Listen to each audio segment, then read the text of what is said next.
Olá, pessoas! Começa agora mais um Tese da Minha Vida. Hoje eu converso com Manu Rodrigues, que é mestre e doutorande em Linguística pela Universidade de Brasília, a UNB. Tem graduação em Licenciatura Letras Português e Inglês pela Faculdade de Filosofia, Ciências e Letras de Caruaru. É especialista em Linguística aplicada a práticas discursivas pela Faculdade Fracinete do Recife. Olá, Manu. Oi. Tudo bom? Tudo bem, prazer ter você aqui. Prazer também, muito, Viviane. E começando a nossa conversa, eu trago uma pessoa que te indicou.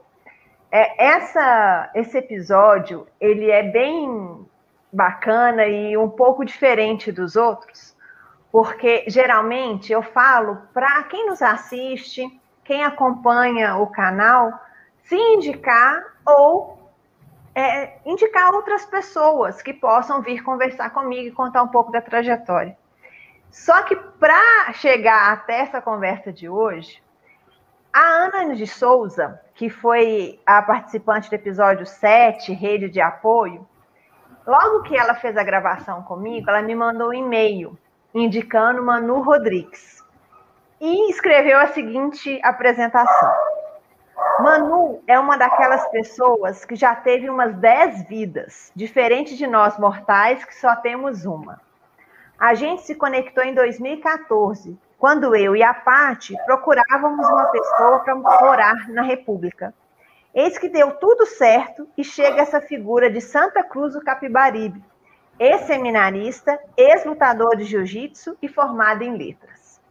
Então, Manu, me conta que história é essa de 10 vidas e como a trajetória de Pernambuco tem continuado em Brasília. Principalmente, vamos começar por essa entrada na letras.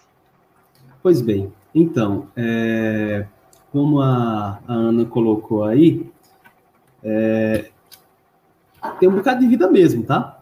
São muitas vidas. A gente conversou um pouco antes, eu e você, e você viu lá no que eu relatei, nas coisas todas, uma série de etapas na minha vida. A minha vida pode ser dividida, de fato, em vários pontos, vários momentos.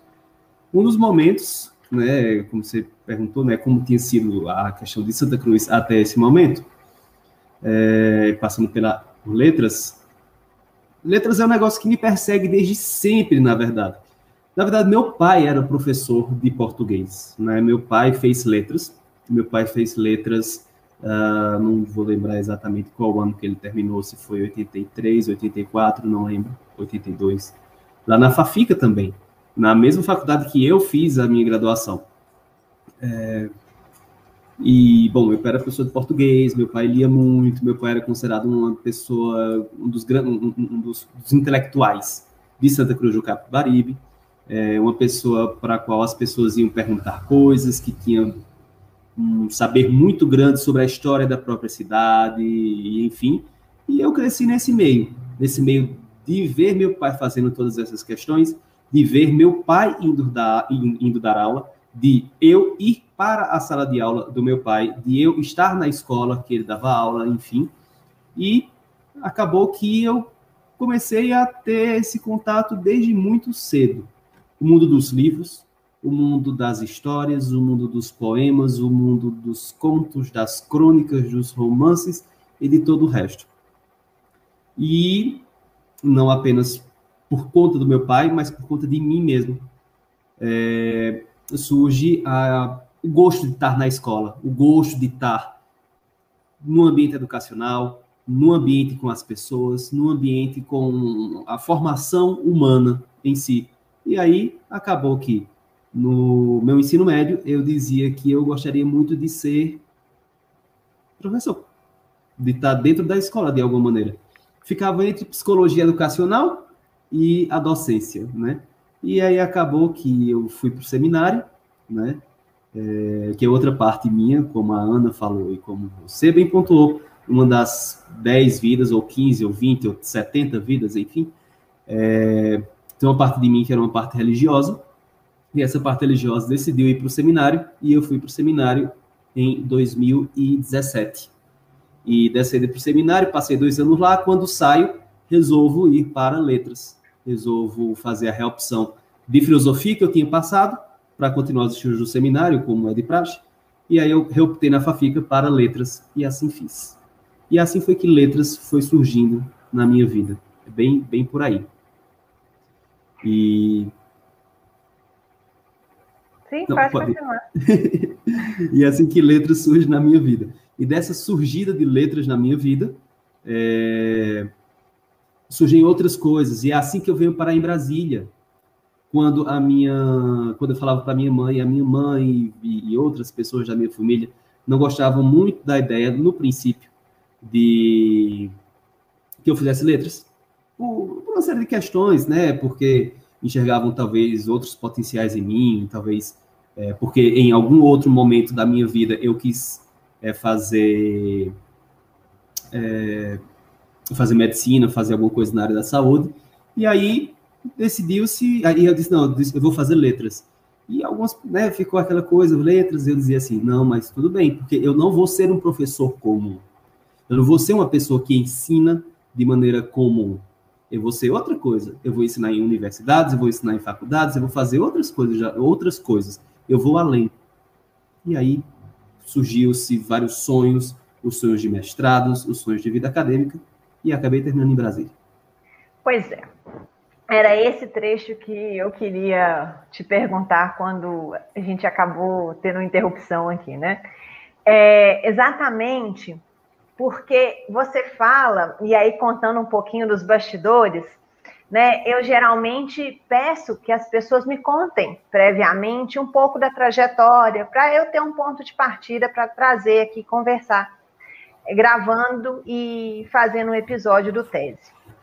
E o que eu recebi, né, nessa conversa prévia foi um texto super poético, uma das trajetórias mais poeticamente escritas para conversar aqui hoje.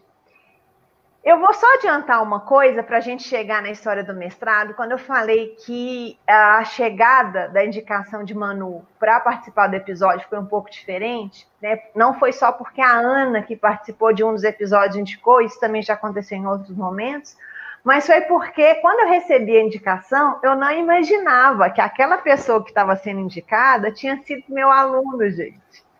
Então, eu só descobri isso quando veio a resposta aceitando participar em algum momento, de acordo com o encaixe de agenda e tal. Então, é uma surpresa muito grande, pela primeira vez, eu aqui no Tese, entrevistar alguém que foi aluno meu, né, que participou de uma disciplina e de uma turma que eu tenho um carinho gigantesco. Claro que as outras turmas também têm, mas foi no momento que, na minha trajetória como docente, como doutoranda ainda, me marcou muito. Então, foi muito especial saber que Manu Rodrigues era o Emanuel Rodrigues, que tinha sido meu aluno naquela turma em 2016 na UNB. Então, voltando, tirando parênteses, voltando, Manu, me fala por que ir para a UNB e fazer o mestrado lá foi uma concretização de sonho. O que significava sair de Pernambuco para chegar no Centro-Oeste, no Distrito Federal? Se você coloca a questão, a minha apresentação enquanto poética, então, assim é. Porque, na verdade, eu saio de Pernambuco, eu vejo muito a minha saída de Pernambuco, não para buscar exatamente o mestrado. Eu achava que era. Eu achava que era para buscar o mestrado, eu achava que era para buscar a vida acadêmica, eu achava que era para buscar, sei lá, um nome, para fazer um nome, para escrever livros, para publicar artigos, para ensinar em universidades, para fazer concursos públicos e ser orientador de pós-graduação. Eu achava que era por aí. Era. Mas não era exatamente isso. No final das contas, eu consigo enxergar, hoje em dia, que a minha saída de Santa Cruz, a minha saída de Pernambuco, significou para mim uma busca de mim. Eu entrei numa jornada não por uma vida acadêmica, mas entrei na jornada por mim, pela busca da minha pessoa, de quem eu era, daquilo que eu estar onde estava não me permitia ser, daquilo que eu nem sabia que existia dentro de mim, em alguns pontos, em algumas questões. Estou falando da questão de uma descoberta de eu ser uma pessoa não heterossexual durante a graduação. Eu digo não heterossexual, mas assim, o não heterossexual é um homossexual? Como é? Enfim, eu prefiro me definir como não heterossexual, se as pessoas quiserem entender como pansexual, bissexual, homossexual, entendam como for, mas enfim. Se é possível também continuar fazendo poéticas, Viviane, eu prefiro... A vida me ensinou a ter menos respostas e muito mais perguntas, a ter menos concretudes e muito mais possibilidades. E é por isso que eu me falo uma pessoa não heterossexual. Mas, enfim, teve a ver com o fato de ser uma pessoa não heterossexual? Sim, teve. Teve a ver com o fato de lidar com minha homotransfobia internalizada? Sim, teve. Teve a ver com lidar com a homotransfobia dos círculos que me envolviam, tanto em Santa Cruz quanto no estado de Pernambuco como um todo? Também teve. Mas teve outros pontos também. Teve ponto de enxergar traumas, de enxergar profusões de mim que queriam pular, que queriam sair, que queriam se entender, que queriam se colocar no mundo e dizer para as pessoas, eu sou isso daqui. Eu sou isso daqui. Tanto é que as minhas pesquisas que geraram TCCs, né, os trabalhos de conclusão de curso, afinal de contas, a dissertação é um TCC também, porque é um trabalho de conclusão de um curso de mestrado. Então, de todos os meus trabalhos de conclusão, os temas, a linguagem, a forma, tudo aquilo grita muito de mim. É quase como fazer uma análise com a academia, não é? Quase como que fazer um profundo apresentar-se e descobrir-se, como é colocado, né, pelo nosso grande literário, viver é um rasgar-se e remendar-se. Então, se viver é um rasgar-se e remendar-se, a academia me proporcionou na construção da minha especialização, na construção do meu mestrado e agora na construção do doutorado, esse rasgar-se e remendar-se sempre, e colocando novos remendos, colocando panos que eu não sabia que existia, descobrindo buracos que não sabia que estavam presentes, e etc. E aí surge nesse sonho. E aí, respondendo com mais detalhe a pergunta que você me pergunta, que você me fez, sobre o sonho de vir para Brasília, o que é esse sonho de vir para Brasília, e aí eu te digo que talvez esse sonho que eu não sabia a princípio, esse sonho era sobre mim. O sonho de vir para Brasília era eu. Tá vendo, gente? Poesia o tempo todo. Então, só sintonizando pelos títulos, para você saber um pouco mais do que foram as temáticas que Manu trabalhou na dissertação e na especialização, e aí o doutorado a gente fala daqui a pouco. Na especialização, que foi em Linguística aplicada a práticas discursivas, o título, Uma piscina cheia de ratos, a análise de discursos religiosos na política brasileira, cujo orientador foi Irã Ferreira de Mello. E a dissertação, Adeus, o que é de César, a Câmara Federal e o casamento igualitário, uma análise linguística, orientadora Edna Cristina Muniz da Silva. E aí, chegando na sua pesquisa de doutorado, você começou a falar um pouquinho, né? Você trabalha decolonialidade, pedagogia, linguística, dissidências de gênero e sexualidade. É um aprofundamento mais desse entendimento de quem você é? O que você está trazendo nessa pesquisa? Que, só por uma curiosidade também para as pessoas que estão nos vendo, o início do seu doutorado é exatamente no dia do fechamento do seu mestrado, né? Quando você defende, o dia da sua defesa de mestrado, você sabe da aprovação do doutorado. Conta um pouquinho. Meu mestrado começa em 2014. Em 2013, eu comecei a minha especialização, lá na Fafiri. Aí, 2014 foi quando eu defendi, né, apresentei. Não foi uma defesa, foi uma apresentação, né, como alguns programas de especialização têm, né. E quando foi em 2014, eu comecei a minha pesquisa de mestrado. 2014, 2015, em 2016. Quando chegou em 2016, o meu programa de pós-graduação não fez seleção para o doutorado no final de 2015. E eu gostaria de permanecer nesse programa de doutorado. E em 2016, eu tive uma série de questões da minha vida, então teve alguns termos de relacionamento, teve cirurgia que eu fiz, enfim, uma série de coisas que fizeram com que eu postergasse um pouco pedisse a postergação, né, da defesa da minha dissertação. E aí, nesse primeiro período de 2016, quando foi no 2015, eu já sabia que isso ia acontecer, eu estava caminhando pelo corredor do ICC na UNB. O ICC é o Instituto Central de Ciências, para quem não sabe, né, que é o chamado Minhocão. Exatamente, eu ia falar isso, para os mais íntimos, Minhocão. Minhocão, que é aquele prédio bem grande, assim, né? E eu estava caminhando, quando eu olho para um dos cartazes, eu vejo lá ingresso com portador de diploma, segunda graduação. Aí eu, olha só, que legal. Pronto, já sei o que é que eu vou fazer em 2016, né? Viviane vai saber aí, né, pelo que eu relatei, né, eu sou uma pessoa muito louca, né, a cabeça tem que estar sempre muito animada, muito intensidade sempre, como vocês já conseguiram perceber alguma coisa, talvez, mas, e aí eu disse, vou fazer esse negócio. E aí eu fiz a seleção, e aí entrei em Ciências Sociais.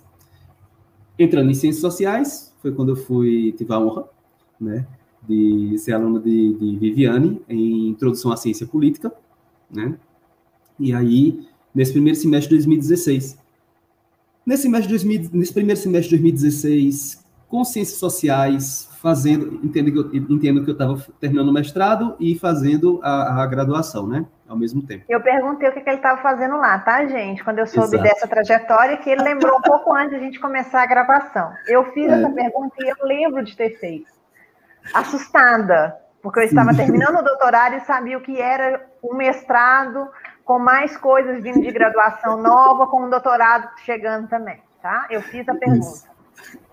E daí, aconteceu que entrei, e aí eu continuei escrevendo a minha dissertação, organizando só as últimas coisas, e durante isso eu fui para Ciências Sociais e disse, isso aí vai me trazer muita coisa boa na vida, e de fato trouxe. Me fez pensar uma série de coisas, me fez pensar um monte me trouxe um monte de ideia nova e ressuscitou ideias que eu não sabia que existiam, né? E aí, foi aí que eu propus ideias que eu não sabia que existiam sobre querer fazer pesquisa em outros locais. Porque, vejam, tanto na minha especialização quanto no mestrado, eu tratei muito de temas relativos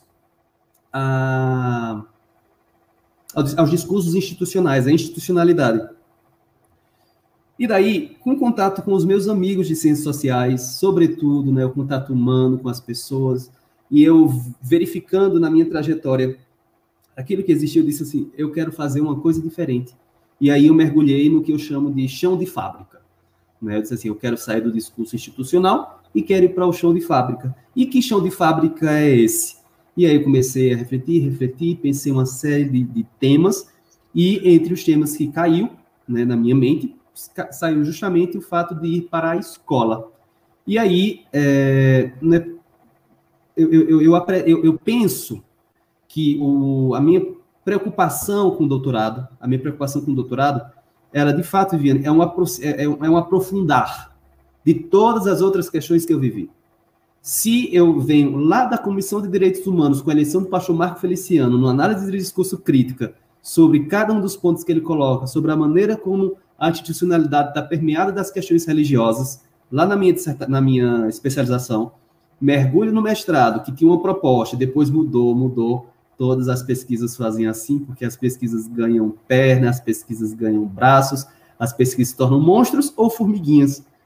E as pessoas mudam no processo também, né? Isso. E diga-se de passagem, monstros ou formiguinhas, a formiguinha pode ser, às vezes, pior do que um monstro. Mas, enfim. E aí, nesse processo com o mestrado, modificou as coisas, e aí, deixa que eu dê de cara de novo com a questão religiosa, então, a questão dos espaços públicos sendo permeados pelos espaços, pelas visões religiosas, e aí tinha a coisa do casamento igualitário, que eu vim acompanhando desde 2011, 2013, com o STF, CNJ, e assim por diante, e isso tudo dentro de uma perspectiva de análise de discurso crítica, é importante sempre frisar. A análise de discurso crítica, verificando como todas essas questões estão permeadas dentro do discurso, dentro da linguagem, e estão formando e informando mundos e reformando as imagens que nós temos das pessoas, do mundo e daquilo que a gente quer criar. E eu, no doutorado, decidi que isso é maravilhoso, isso é muito bom, e eu quero ter do mundo mais perto, digamos assim, um mundo mais concreto, e não exatamente concreto, dizendo que os discursos políticos, os discursos da institucionalidade da Câmara dos Deputados, do Congresso Nacional, não são concretos, são profundamente concretos. A gente sabe muito bem o quão concretos são. Mas tá demais. Não precisava nem ser tão concreto assim. Mas então, uma série de problemas, as coisas todas, né? Mas eu queria outra coisa. Lembra muito, se é que eu posso dizer, acabei de lembrar agora, não tinha refletido dessa maneira, mas onde era a Dulce Veiga, Caio Fernando Abreu diz que a Dulce Veiga, quando ela some, né, no romance, né, na narrativa dele, ela diz assim, eu quero outra coisa, e vai embora. Eu quero outra coisa, e vai embora. E aí vai embora. E quando vai embora, ela, não vou falar do livro, né, mas voltando do meu ir-me, não vou dar spoiler, mas do meu ir-me embora da institucionalidade, faz-me mergulhar naquele local onde eu sempre tive e onde eu sempre quis. Na nossa conversa aqui, eu falei que eu sempre quis ir para a sala de aula, que quando estava no ensino médio, eu tinha a necessidade, eu tinha o querer de ficar dentro de sala de aula. E por isso que eu tinha pensado em psicologia e depois terminei indo para letras, para uma licenciatura. Ok? O doutorado me trouxe de novo isso.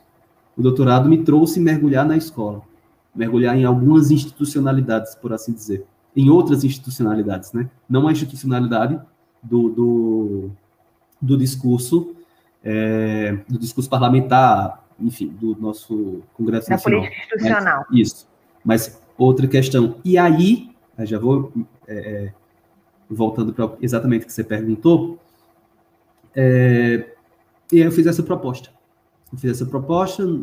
Acho que era maio, junho de 2016, e participei de todo o processo seletivo, submeti a dissertação, né, para a defesa, e quando foi no dia 8 de julho de 2016, pela manhã eu estava defendendo a dissertação, e ao passo que eu estava defendendo a dissertação, saiu o resultado da seleção de doutorado que estava sendo feita, e essa seleção de doutorado disse que eu havia sido contemplado, né, com a vaga novamente no PPGL, no Programa de Pós-Graduação em Linguística da Universidade de Brasília.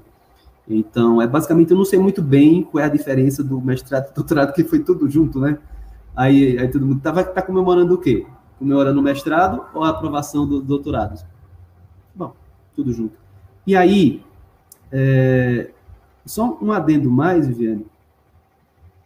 Se o doutorado me trouxe todas essas questões, se a pesquisa do doutorado trouxe todas essas questões, deve ser defendida em breve, ainda não foi defendida, né?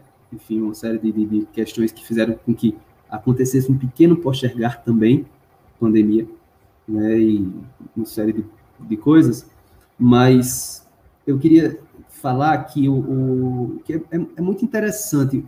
O doutorado, para mim, eu falava para algumas pessoas, não sei se cheguei a já conversar com o Joaquim, Joaquim é meu esposo agora, a gente casou semana passada, né? Na outra, aliás, semana passada não, 2 semanas atrás. O tempo está voando. Tempo de pandemia que a gente não entende muito bem. Foi no dia 6. No dia 6. E daí,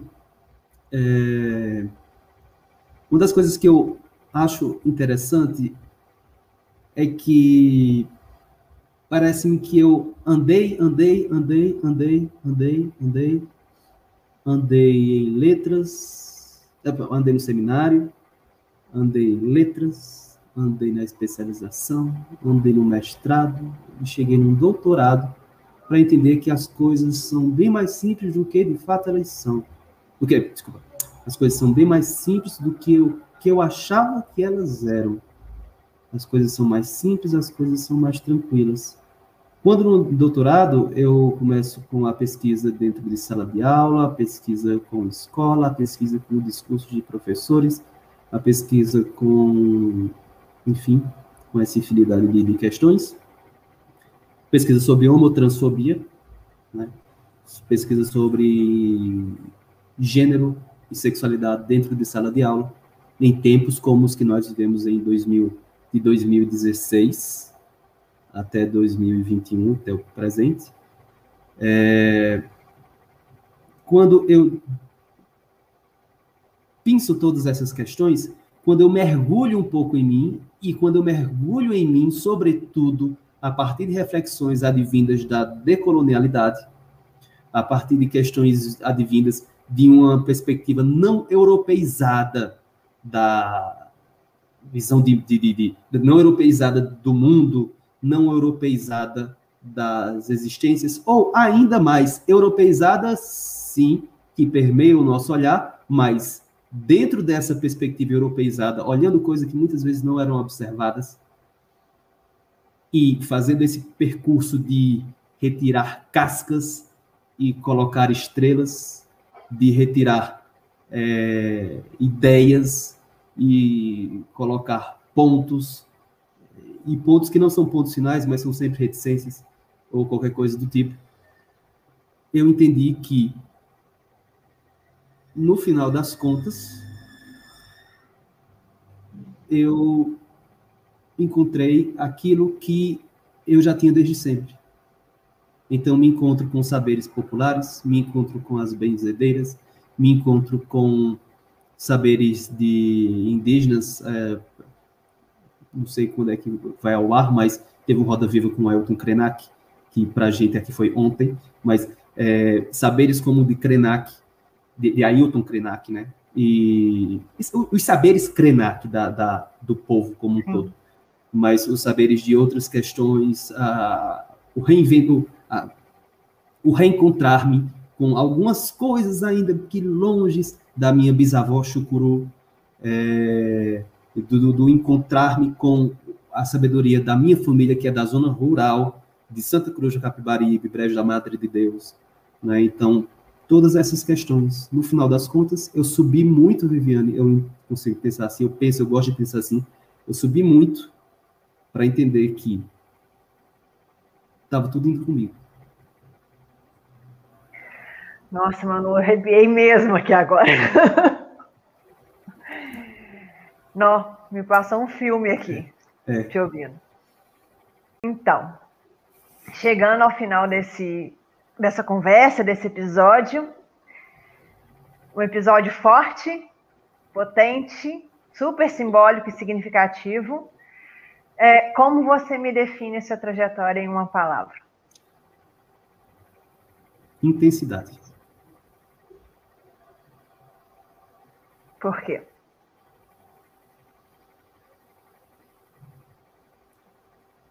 Eu diria por causa de mim.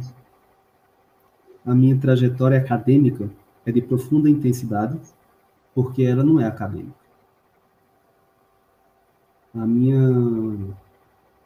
Sinceramente, eu acho que o percurso de ninguém é apenas acadêmico, eu sei disso.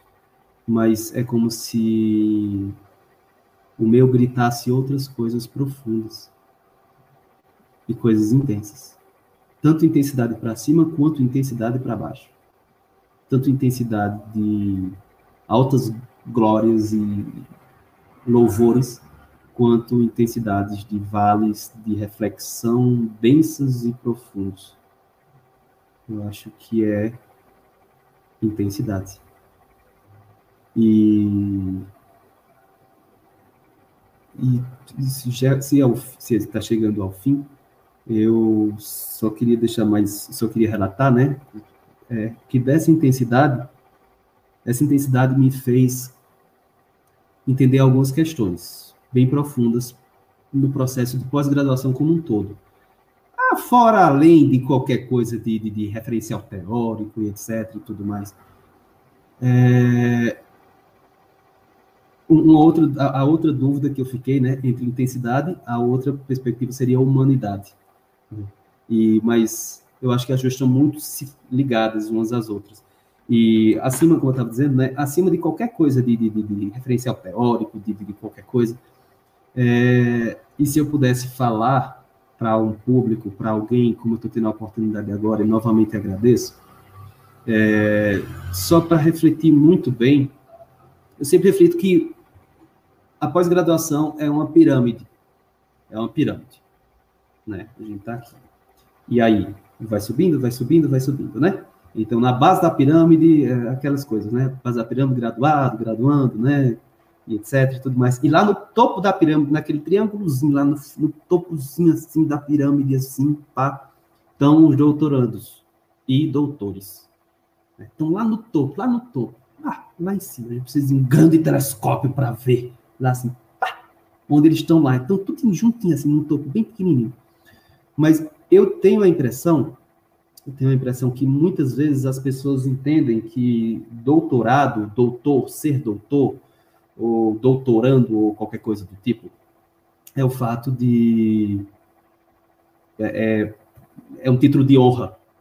E não é um título de honra. Eu entendo doutorado, mestrado e afins como títulos de serviço. São títulos de serviço. Quem é graduado consegue servir de determinada forma e em determinado público. Quem é mestre consegue servir em um determinado público de determinada forma. O doutor, um determinado público e em determinada forma. São pouquíssimos doutores. Eu não tenho os dados atualizados aqui, mas é alguma coisa como tipo 200 mil, não sei, doutores no Brasil inteiro. Sei lá, não sei quanto não estou quantificado aqui. Mas é muito pouca gente. E poucos deles estão na docência. E eu gosto de pensar muito que o meu senso de doutorado, o meu senso de doutoramento, é um senso de doutoramento de docência. Eu acho que ficou bem claro, né, desde o início. É uma questão de docência. Nem todos eles estão na docência. Alguns estão fazendo qualquer outra coisa. E aí, o que acontece? Esses 200 e tanto, 200 mil e tanto, tem muita gente, nossa, olha o tanto de habitante que tem no Brasil, sabe? Os seus 200 milhões, não sei o que lá, e tudo mais e tal. E quantas pessoas analfabetas, quantas pessoas estão precisando disso, quantas pessoas estão precisando daquilo. E essas pessoas são a grande nata, por assim dizer. E são a grande nata. Nós somos a grande nata. A grande nata de pensar para todo o resto. Em termos acadêmicos, em termos humanos, em termos humanísticos. E aí é onde está o ponto. É que o triângulo, que é isso aqui, na verdade, não é assim. O triângulo é ao contrário. E quem está no topo está abaixo de todos, porque são essas pessoas que devem ajudar todas as outras a continuarem de pé. Por isso que é uma sociedade, eu estou falando em termos acadêmicos, estou falando em termos científicos, é uma pirâmide muito difícil de manter de pé. Muitíssimo difícil de se manter de pé. Porque é preciso ter um grande equilíbrio, ter um equilíbrio forte, um equilíbrio imenso. E é o comportamento desse grupo que faz o topo da pirâmide que determina se nós temos uma pirâmide forte para a nossa sociedade, uma pirâmide forte em termos de aprendizado, em termos de ensino, em termos de partilha e produção do conhecimento, ou se nós temos uma pirâmide fraca. E aí, por isso que eu digo que é um título de trabalho e, sobretudo, um título de muita responsabilidade. Ser doutor e ser doutora num país como o nosso. que precisa de incentivo, de apoio e de respeito à ciência. Sim. E aí, Manu, encerrando, eu quero te agradecer, te desejar bom fechamento de doutorado, boa defesa, muita luz e muitas alegrias nesse caminho aí pela frente.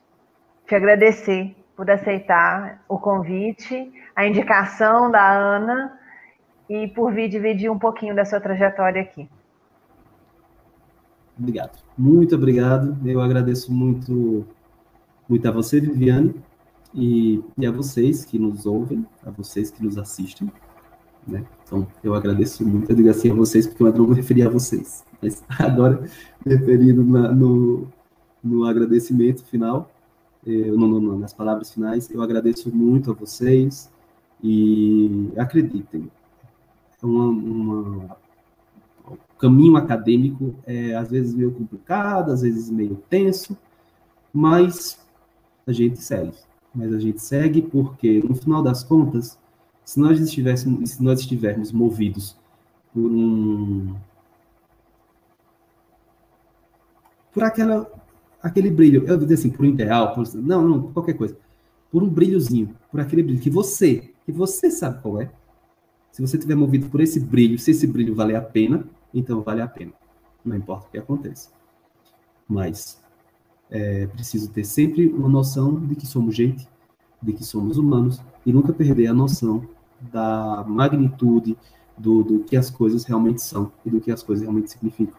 Então, para você também, muito obrigado por ter assistido o episódio e estamos aí. Então, gente, eu me despeço e espero mais contribuições, espero indicações e os comentários aqui embaixo do nosso vídeo, tá bem?